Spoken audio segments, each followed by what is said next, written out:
کے اوپر کھڑا ہو جاتا اور لوگوں کہتا کہ اس کو اگر ہمت ہے تو میرے نیچے سے کھینچ کے دکھاؤ، میں نے دبا دیا اس کو۔ وہ ہمارے ہاں ہوتا نا، یہ میرا بازو پکڑو اور چھڑا کے دکھاؤ، یا میں بازو پکڑتا ہوں تو چھڑا کے دکھاؤ۔ تو اس زمانے میں وہ کھال بچھاتا اور اس کے اوپر کھڑا ہو جاتا اور کہتا کہ کھینچو، 10 آدمی اس کھال کو کھینچتے، لیکن وہ کھال کھینچی نہ جاتی۔ ان لوگوں کے زور سے کھال ٹوٹتی رہتی، حتیٰ کہ جو اس کے پاؤں تلے دبی ہوئی جگہ تھی وہ رہ جاتی، باقی لوگ توڑ دیتے، اتنا زور آور تھا۔ تو یہ اس کی کہانی ہے، لیکن یہ بتائی گئی ہے سب لوگوں کی، جس کو اقتدار ملے، زور ملے، زر ملے اور کوئی منصب مل جائے تو پھر کہتا ہے بس ہم چوما دیگرے نیست، ہمارے جیسا کوئی زمانے میں ہے ہی نہیں۔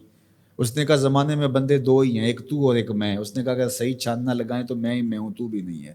تو بندہ کہتا ہے میرے پر کسی کا بس نہیں چل سکتا۔ جب اقتدار پاس ہوتا ہے، جب دولت پاس ہوتی ہے، جب چھاتی میں زور ہوتا ہے، جب قبیلہ خاندان پشت پہ کھڑا ہوتا ہے، تو پھر انسان یہی کہتا ہے کہ نہیں نہیں، میرا کون مقابلہ کر۔ یہ ایک انسانی طبع ہے بھی کمزور، لیکن تھوڑی سی ہوا بدو، یہ کیسا غبارہ ہے، فوراً پھول بھی جاتا ہے، لیکن کوئی معمولی سی سوئی چبھ جائے تو ساری ہوا بھی نکل جاتی ہے، اور اگر تیزی سے کوئی چیز ہو تو پٹاخہ بھی لگتا ہے۔ تو یہ غبارہ پھول جاتا ہے تھوڑی سی ہوا سے، تکبر کی ہوا سے، دولت کی ہوا سے، اقتدار کے نشے میں یہ پھول کے کتنا بڑا ہو جاتا ہے۔ اَیَحْسَبُ أَن لَّن يَقْدِرَ عَلَيْهِ أَحَدٌ، کہتا ہے میں اتنا بڑا ہو گیا ہوں، میرے اندر اتنی ہوا ہے، میرے اوپر کسی کا بس کیسے چل سکتا ہے۔ یقول، وہ کہتا ہے اہلکت مالا لبدا، میں نے ڈھیروں مال فنا کر دیا۔ جب وہ مال نمائش میں خرچ کرتا ہے تو پھر اس کی تصویریں بھی جاری کرتا ہے، پھر لوگوں کو بتاتا بھی ہے، دیکھو میں نے یہ گھر کا گیٹ لگایا تو کس کے کتنے پیسے لگ گئے، شادی پہ میں نے اتنے کی آتش بازی کر دی۔ پہلے تو کہتا ہے میرا کوئی بگاڑ نہیں سکتا، میں طاقتور ہوں، میں بڑے بڑے ڈاکٹروں سے علاج کروا سکتا ہوں، کوئی مجھے تکلیف نہیں پہنچا سکتا، میرے اثر و رسوخ بہت سارے ہیں، کچہریاں میں خرید لیتا ہوں، تھانے میں خرید لیتا ہوں، کیسے ہو سکتا ہے، میں طاقتور ہوں، میرا اثر و رسوخ بہت ہے۔ پھر کہتا ہے میں نے فلاں معاملے میں اتنا مال لگا دیا، اتنا مال فلاں لگا دیا۔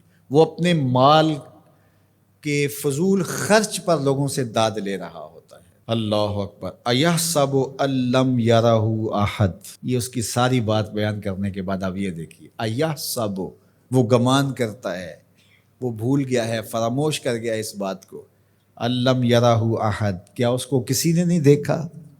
یہ اللے تللے فضول خرچیاں، یہ مال کو یوں اڑانا اور نمائش کرنا، میں نے دیکھا ہے یہ مذہب والے لوگوں میں بھی ہے کہ آپ جامعہ کے لیے فنڈ مانگیں تو آپ کو نہیں دیں گے، اور ایک بے عمل ناطخواں ہوگا تو اس کے اوپر ایسے پیسے پھینک رہے ہوں گے، کیونکہ یہاں تو چپکے سے آپ نے داخل ہو کے پیسے دیے، رسید لی اور چلے گئے، لیکن وہاں تو ویڈیو بھی بن رہی ہے، تو وہاں پھر انسان ایسے اڑاتا ہے خوش دلی کے ساتھ۔ وہ خوش دلی روحانی تسکین کی نہیں ہوتی، وہ نفس کی تسکین ہوتی، حظ روح نہیں ہوتا، حظ نفس ہوتا ہے۔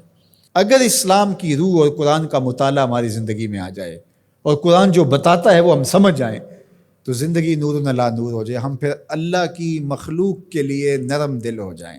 کل اب جس طرح باپ بیٹوں کے لیے ہوتا ہے، اس طرح حضور علیہ السلام کی امت کے لیے ہماری شفقت ہونی چاہیے۔ فرمایا یہ ایک دیوار کی طرح ہے۔ اسلام کی تعریف کیا کی گئی ہے؟ مسلمان وہ ہے کہ جو رات کو 100 نفل پڑھتا ہے، مسلمان وہ ہے جو دن کو اتنے پارے ختم کرتا ہے، نہیں، المسلم من سلم المسلمون من لسانہ و یدہ، مسلمان وہ ہے جس کے ہاتھ اور جس کی زبان سے دوسرا مسلمان محفوظ ہو۔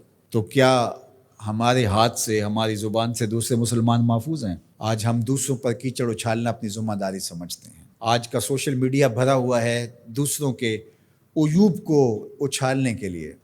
آج ممبر و محراب سے بھی، مجھے معاف کرنا، جس طرح کے درس اور سبق دیے جا رہے ہیں، سچی بات ہے کہ وہ رسول اللہ کا دیا ہوا دین نہیں ہے۔ قرآن ہمیں بتاتا ہے تم ایسے بن جاؤ کہ تمہارا وجود نافع ہو، جدھر سے گزرتے جاؤ خوشبو پھیلتی چلی جائے، تمہارے انفاس کی مہک سے اجالے ہوں، تم فارمی چوزے نہیں ہو کہ ہر وقت اپنے ہی آرام کی تلاش میں رہو، تم لوگوں کو راحت پہنچانے کے لیے ہر وقت مستعد اور فعال رہو۔